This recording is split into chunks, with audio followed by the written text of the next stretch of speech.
Welcome to today's story. Let's listen together. Let's read together. Let's learn together.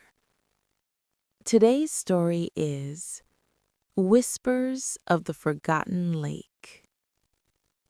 The lake had always been quiet, yet there was a peculiar sound beneath its still surface, a whispering that seemed almost human, though no one could confirm it. Locals avoided it after sunset, speaking in hushed tones of voices that called their names or repeated secrets long buried.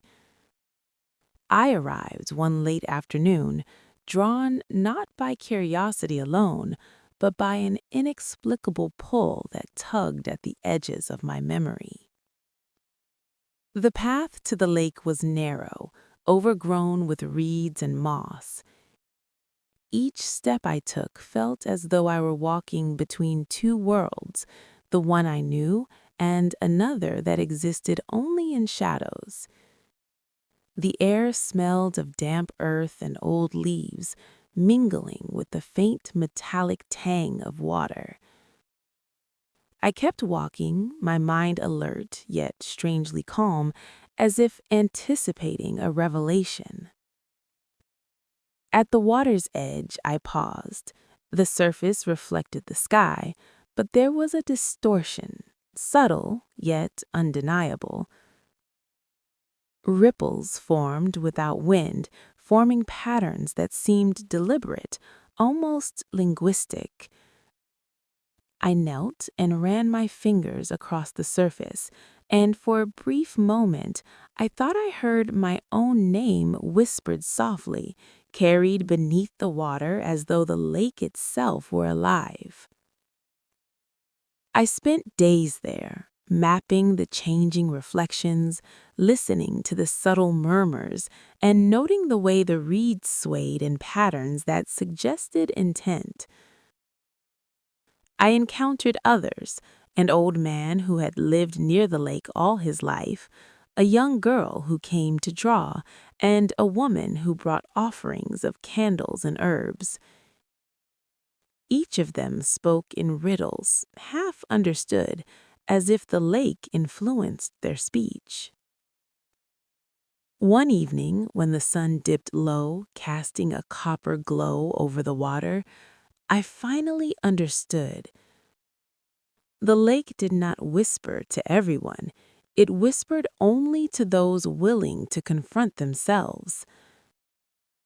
Every secret, every regret, every hidden hope one carried became audible when one listened deeply enough. The whispers were not voices of spirits or phantoms, they were echoes of our own truths. I sat on the bank, letting the sound wash over me, and for the first time, I faced the fragments of myself I had long denied.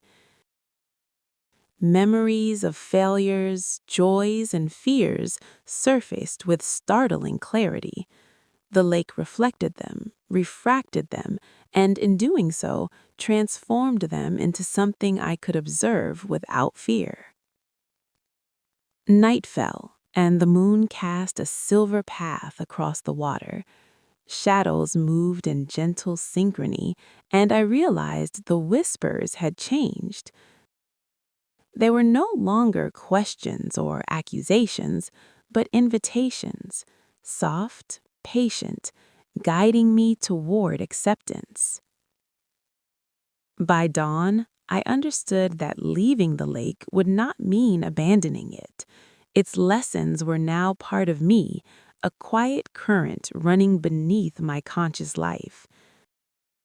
I walked back through the reeds, feeling the whisper of water on my fingertips, knowing that I had been changed in ways that could not be measured by time or words.